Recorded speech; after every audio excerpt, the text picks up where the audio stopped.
पहले की बात है। एक गांव के पास एक घना जंगल हुआ करता था। उस जंगल में अनेक पेड़ पौधे और जीव जंतु रहते थे। इस जंगल में दो चिड़िया चंपा और चमेली भी रहते थी। दोनों एक दूसरे की सबसे अच्छी दोस्त थी। वो दोनों एक पेड़ की शाखों पर अपना घोंसला बनाकर खुशी खुशी जीवन बिता रही थी। दोनों बहुत मेहनती और समझदार थे।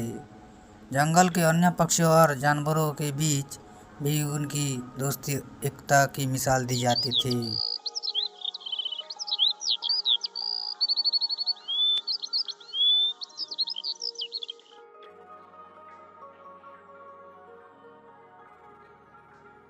चंपा और चमेली सुबह सुबह दाना चुगने निकल जाती थी और दिन ढलने तक अपने घोंसले में लौट आती थी।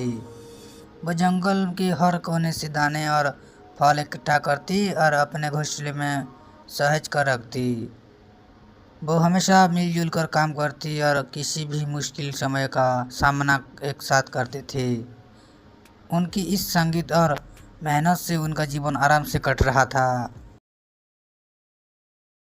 एक दिन की बात है, जब चंपा और चमेली अपने घोंसले में आराम कर रही थी, तभी उनके घोंसले के पास एक विचित्र आवाज आई। वो दोनों बाहर जाकर देखने लगी कि यह आवाज कहाँ से आ रही है। उन्हें नीचे जमीन पर एक महिला दिखाई दी जो सुंदर कपड़े पहने हुई थी और उनके पास बहुत सोने चांदी और कई चीज थी। उसकी चमक धमक देखकर दोनों चिड़िया हैरान रह गई। चंपा ने कहा, देखो वो कौन है, इतनी सुंदर और धनी लग रही है। चमेली ने जवाब दिया, हाँ, सचमुच ऐसा लगता है जैसे ये कोई देवी हो। उनकी ये बातचीत सुनकर वो महिला मुस्कुराई और बोली, तुम दोनों सही कह रही हो। मैं लक्ष्मी हूँ, समृद्धि और धन की देवी। मैं यहाँ तुम्हारी मदद करने आई हूँ। लक्ष्मी के ये सब सुनकर चंपा और चमेली दोनों बहुत खुश हो गई। वो नीचे आकर लक्ष्मी के पास बैठ गई और विनम्रता से पूछा, हे देवी, क्या हमसे कोई गलती हुई है या आप हमसे कुछ कहना चाहती है? लक्ष्मी ने हंसते हुए कहा, नहीं, मैं यहाँ तुम्हारी परीक्षा लेने आई हूँ। मैं देखना चाहती हूँ कि तुम दोनों में से कौन सच्ची समृद्धि और सुख का हकदार है। चंपा और चमेली दोनों आश्चर्यचकित हो गई। उन्होंने लक्ष्मी से पूछा, कैसी परीक्षा देवी? लक्ष्मी ने उन्हें बताया, मैं तुम दोनों को एक एक वरदान दूंगी। तुम दोनों अपने अपने वरदान को कैसे इस्तेमाल करती हो, ये देखकर मैं निर्णय करूंगी कि तुम में से कौन अधिक समझदार और धैर्यवान है। यह सुनकर चंपा और चमेली ने सिर हिलाया और लक्ष्मी का आदेश मानने के लिए तैयार हो गई। लक्ष्मी ने सबसे पहले चंपा से कहा, तुम्हें मैं अपार धन का वरदान देती हूँ।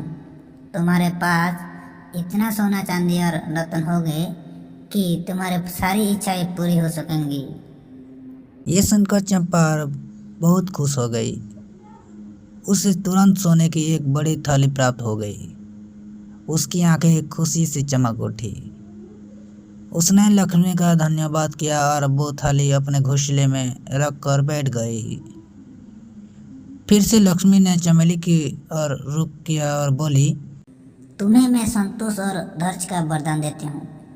तुम्हारे पास चाहे जितना भी हो, तुम उसमें संतुष्ट रहोगे और कोई भी कष्ट तुम्हें विचलित नहीं कर पाएगा।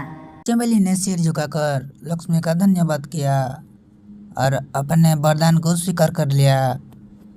फिर लक्ष्मी ने कहा, अब मैं कुछ समय बाद आऊंगी और देखूंगी कि तुम दोनों से अपने वरदान का कैसे इस्तेमाल किया। चंपा, जो अब अपार धन की मालिक बन चुकी थी, बहुत उत्साहित थी। उसने सोचा, अब मेरे पास बहुत धन है, मुझे किसी चीज की कमी नहीं होगी। मैं जो चाहूँ वो कर सकती हूँ। पहले चंपा ने तो अपने घोंसले को सजाना शुरू किया। उसने सोने चांदी से घोंसले को सजा दिया और उसने अंदर की हर चीज कीमत बना दी। उसे देखकर सभी पक्षी उनकी तारीफ करने लगे। वो बहुत गर्व से अपने घोंसले में बैठी रही थी और दूसरों को दिखाती कि वो कितना अमीर हो चुकी है। कुछ समय तक सब कुछ ठीक चल रहा था, मगर धीरे धीरे चंपा को अपने इस संपत्ति से और भी अधिक लालच होने लगा। उसे लगा कि जितना उसके पास है वो काफ़ी नहीं है। उसने और भी सोना और रत्नों की चाहत में जंगल के अन्य जीव जंतु से सौदेबाजी शुरू कर दी। उसने अपने सभी मित्रों से धन उपहार लेना शुरू कर दिया और उसके बदले उन्हें कुछ नहीं लौटाया। उसकी लालसा बढ़ती जा रही थी और उसे हमेशा लगता कि उसके पास जो है वो पर्याप्त नहीं है। धीरे धीरे चंपा का स्वभाव बदल गया। अब वो न तो अपने पुराने दोस्तों से बात करती, न ही तो पहले की तरह मेहनत करती। उसने अपने पूरे जीवन को धन के इर्द गिर्द केंद्रित कर लिया था, मगर उसके पास जितना धन आता वो उसे तुरंत खर्च कर देती और फिर और अधिक चाहती। उसकी इस लालचा ने उसे एकाकी और दुखी बना दिया था। दूसरी ओर चमेली अपने वरदान से बहुत संतुष्ट थी। उसने अपने घोंसले में कोई बड़ा बदलाव नहीं किया। उसने बस अपनी साधारण दिनचर्या को जारी रखा और जो भी दाने और फल मिलते उन्हें इकट्ठा करती रहती थी। चमेली को अपने जीवन में किसी भी चीज़ की कमी महसूस नहीं होती थी। वो जितना भी पाती उसमें खुश रहती। चमेली अब और भी शांत और खुशहाल हो गई थी। उसे कोई चिंता नहीं सताती थी, न ही उसे किसी प्रकार का लालच था। जंगल के सभी पक्षी और जानवर उसकी प्रशंसा करते थे कि वो कितनी धैर्यवान और संतुष्ट है। उसका जीवन सरल था, मगर उसमें सच्ची खुशी थी। वो दूसरों की मदद करती और जंगल के अन्य पक्षियों के साथ अपना समय बिताती थी। कुछ महीनों बाद लक्ष्मी फिर से जंगल में आई। उन्होंने देखा कि चंपा और चमेली दोनों ने अपने अपने वरदान का अलग अलग तरह से इस्तेमाल किया था। पहले वो चंपा के पास गई। चंपा पहले जैसा खुश नहीं थी। उसका घोंसला बिखरा हुआ और अस्त व्यस्त था। उसका धन भी धीरे धीरे खत्म हो गया था, क्योंकि उसने सोच समझ कर उसे खर्च नहीं किया था।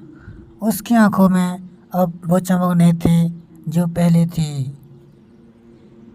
लक्ष्मी ने चंपा से पूछा, तुम्हारे पास इतना धन था, फिर भी तुम खुश क्यों नहीं हो? चंपा ने सिर झुकाते हुए उत्तर दिया, हे देवी, मैंने सोचा था कि धन से मुझे सारी खुशियाँ मिलेगी, मगर अब मुझे समझ में आया कि जितना अधिक मैंने चाहा उतना अधिक मैं दुखी होती गई। मेरी लालसा ने मुझे अकेला और दुखी बना दिया। लक्ष्मी ने उसकी बात सुनी और कहा, तुमने धन का उपयोग सही ढंग से नहीं किया। यह एक साधन है, न कि जीवन का उद्देश्य। तुम्हारी लालच ने तुम्हें अंधा कर दिया। फिर लक्ष्मी ने चमेली के पास गई। चमेली का घोंसला साधारण मगर सुंदर था। वो शांत और प्रसन्न थी। लक्ष्मी ने उससे पूछा, तुम्हें संतोष और धैर्य का वरदान मिला था, क्या तुम खुश हो? चमेली ने मुस्कुराते हुए कहा, हाँ देवी, मुझे मेरे जीवन में जो कुछ भी मिला मैंने उसमें संतुष्ट पाई। मैंने कभी अधिक की लालसा नहीं की और इसलिए मैं सच्ची खुशी पा सकी। लक्ष्मी ने चमेली की ओर मुस्कुराते हुए कहा, तुम्हारी समझदारी और धैर्य ने तुम्हें सच्ची समृद्धि दी है। सच्चा सुख बाहरी धन संपत्ति में नहीं, बल्कि अंदर के संतोष में है। लक्ष्मी ने अंत में दोनों चिड़िया को आशीर्वाद दिया और चली गई। चंपा को अपनी गलती का एहसास हुआ और उसने भी अब अपने जीवन में संतोष ढूंढना शुरू किया। उसने चमेली से प्रेरणा ली और अब वो भी साधारण जीवन जीने लगी। इस कहानी से हमें ये शिक्षा मिलती है कि जीवन में सच्चा सुख और समृद्धि धन से नहीं, बल्कि संतोष में मिलती है। धन और ऐश्वर्य केवल तभी सुखद होते हैं जब हम उनका सही उपयोग करें और लालच से दूर रहें।